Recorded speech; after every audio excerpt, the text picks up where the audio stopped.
খালেক ইমানদার ব্যক্তির কারণে আল্লাহ রাব্বুল আলামিন ওই কিস্তির যত জীব জানোয়ার ছিল তাদের মধ্যে একটা মহব্বতের পরিবেশ কায়েম করে তাকে কিস্তির মধ্যে বাঘ যেখানে বসবাস করতেছে, শিয়ালও এখানে বসবাস করতেছে, বাঘ সিংহ যেখানে বসবাস করতেছে, বিড়ালও এখানে বসবাস করতেছে, বিড়াল যেখানে বসবাস করতেছে, ইন্দুরও এখানে বসবাস করতেছে।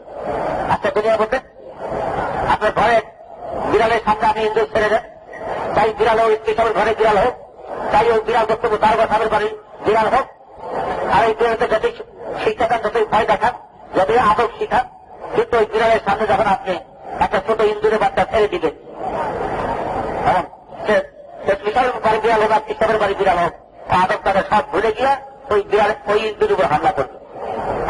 কিন্তু ভয় বক্তব্য বুঝাইব একই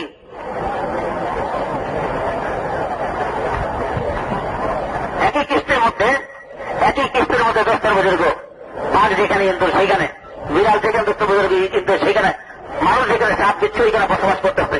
কিন্তু কোন জানোয়ার এবং অন্য জানোয়ার হামলা করতেছে না, মানুষের উপরে হামলা করতেছে না। কারণ কি ছিল? নূহ আলাইহিস সালাম ওই কিস্তির মধ্যে যাদেরকে উঠাইছিলেন তারা একমাত্র খালেস ইমানদার ছিলেন। খালেস ইমানদার ব্যক্তির কারণে আল্লাহ রাব্বুল আলামিন ওই ইমানদারদের মধ্যে মহব্বতের পরিবেশ কায়েম করছেন। এমনকি জানোয়ারের মধ্যে আল্লাহ রাব্বুল আলামিন মহব্বত পয়দা করছেন। জানোয়ারের খাসলতটা আল্লাহ বদলাই দিচ্ছেন। আজকে ইমানি মেহনত না থাকাতে আজকে বুঝতে বলতে আমার বিরুদ্ধে ইমান চলে গেছে। ইমান চলে যাওয়ার কারণে আজকে মানুষের মধ্যে জানোয়ারের খাসলত পয়দা হয়ে গেছে।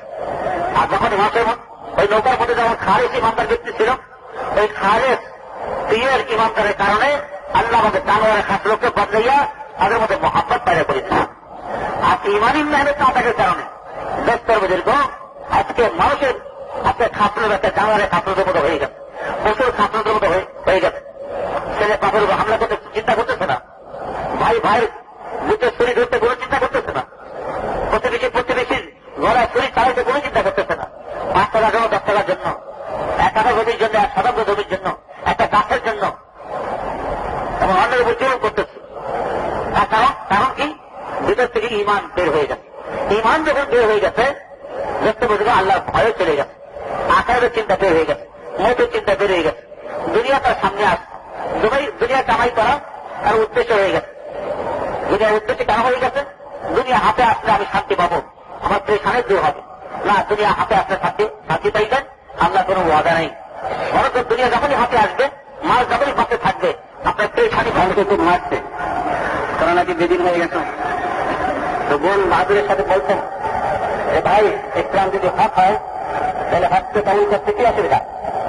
তুমি তোমার টাকাকে মেরে ফেললেও আমি ইসলামকে ছাড়বো না। মন থেকে ইসলাম হকের দাওয়াত পাইলেন। আল্লাহ রাসূল আখিরাতে দোয়া করছেন যে আল্লাহ 2 উমরের আত্মরকে দিয়ে ইসলামকে শক্তিশালী কর। আল্লাহ রাসূলের দোয়া কবুল হয়েছে। আর বোনের মুজাহিদা হল, কোরআনের পাতা ছড়ানো ছিল, ওমর ফারুক রাদিয়াল্লাহু তাআলা সেই কোরআনকে পড়তে চাইলেন। আল্লাহ তাআলা দিল নরম করে দিলেন, মনের মুখ থেকে রক্ত ঝরছে। এরপর আল্লাহ তাআলা দিলকে নরম করে দিচ্ছেন। তো বোন বলছেন যে ভাই তুমি তো ইসলাম গ্রহণ করো নাই, তুমি তো নাপাক, এই কোরআন পড়তে হলে পাঠ হইতে হয়। কিভাবে পাঠ হইতে হয়? বলে গোসল করে আসছেন। তো কোরআনের পাতা ছড়ানো ছিল, সেই কোরআন থেকে যখন সূরা তাহা পড়তেছিলেন, যখন তাওহীদ আয়াতে পড়ছেন, আল্লাহ তাআলা দিলকে নরম করে দিয়েছেন। চোখ দিয়ে পানি পড়তেছিল। আল্লাহ তাআলা একাত্মবাদের কথা, নামাজের কথা তার মধ্যে ছিল। এরপর আল্লাহ রাসূলের কাছে আসছেন। আল্লাহ তাআলা ওই দিনই তাকে কলেমা পড়ার তৌফিক দিয়েছেন, মুসলমান হয়ে গেছেন, খলিফা হয়ে গেছেন পরবর্তী জামানায়। তো এটা কেউ করলেন? আল্লাহ তাআলা করলেন। মানুষের দিলের মালিক আল্লাহ তাআলা। এতই কঠিন দিন যে নবীকে কতল করতে যাইতেছে, আল্লাহ তাআলা ওই দিনই তাকে কলেমা পড়ার তৌফিক দিয়েছেন। এই জন্য ভাই আমরা কখনো নিরাশ হব না। ইনশাআল্লাহ তাআলা অল্প সময়ের মধ্যে আল্লাহ তাআলা দিন বদল করে দিতে পারেন। এই জন্য আমরা খুব আগ্রহ সহকারে এবং এক বান্দার খায়ের খান নিয়েতে তাকে আল্লাহকে বের করার জন্য আপনার আমরা চেষ্টা করে বুঝাবো।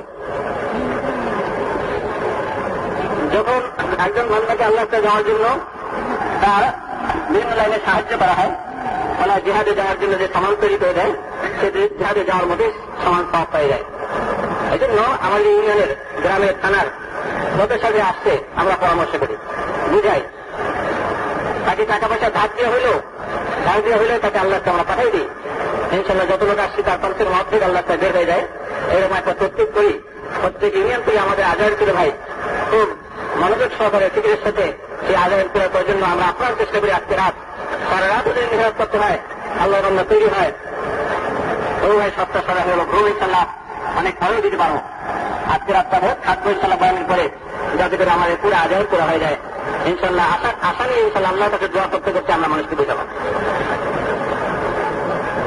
হযরত ইমাম ইলিয়াস রাহমাতুল্লাহ জামানের কথা শুনছি যে 2 রাকাত সালাতুল হাজত না পড়ে রাস্তে যাওয়া তারা বুঝতেই না, অর্থাৎ বান্দার তীর আল্লাহ পাকের হাতে। এই জন্য বান্দাকে বুঝাবার আগে আল্লাহ তালাকে রাজি করে দিতেন যে 2 রাকাত নামাজ পড়ে আল্লাহ যদি রাজি হয়ে যান তা আল্লাহ তালা বুঝালে সহজে বুঝে ফেলবেন। এই জন্য আমরা ইনশাআল্লাহ তাআলা সবার তীর আল্লাহ তালার দিকে রুজু রাখি। বলে ভাই আপনি নিয়ত করতে যাবেন না কেন, এরকম কথা নয়। আমরা 2 রাকাত নামাজ পড়ে আল্লাহর কাছে দোয়া করে বান্দাকে আবার বুঝানোর চেষ্টা করি। ইনশাআল্লাহ দেখবেন তখন আল্লাহ তাআলা বান্দার দিলকে বুঝাই দেবেন, সহজ হয়ে যাবে। যেরকম নবীর দোয়া কবুল ছিল দোস্ত, এই মেহনত নবীরই মেহনত, নবীর মেহনত করছে আমরা। আল্লাহ তাআলা আমাদের তৌফিক দিয়েছেন, আমাদের দোয়া ইনশাআল্লাহ কবুল হবে।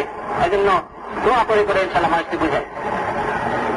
একজন বান্দাকে আল্লাহ তাআলা তৈরি করে দিলে কত বড় আমরা সওয়াব পাবো। আর ভাই আমরাও সবাই বুঝি যে আমাদের সবাই বের হওয়া দরকার।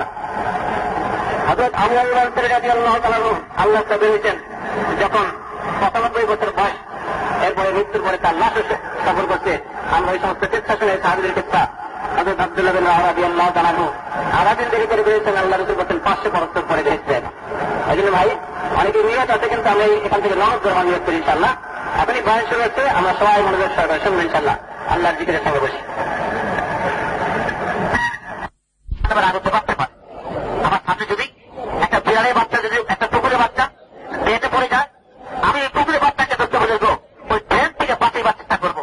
আমার প্রতিবেশী যদি হিন্দু হয়, তার বাড়িতে যদি আগুন লাগে, আমি প্রতিবেশীর বাড়ির আমার ওই আগুনটাকে জীবনের আমি চেষ্টা করবো। এটা একটা মানুষের গায়ের মধ্যে জাহান্নামের আগুন লাগতেছে, মানুষ আল্লাহর হুকুম ছেড়ে দিয়া, নামাজ কালাম ছেড়ে দিয়া জাহান্নামের দিকে যাইতেছে। আমার এই চিন্তা করা দরকার না? আমার ভিতরে কি দরদ, আমার ভিতরে কি মহাব্বত থাকা দরকার না?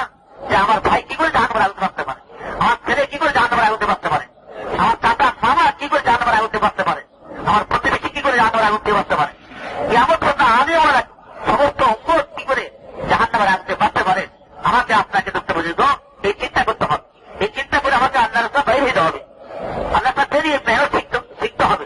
যেন আমি দেখতে বুঝিত মৌত পর্যন্ত আমি মেহনত করতে পারি, মৌত পর্যন্ত ঘরে ঘরে যেই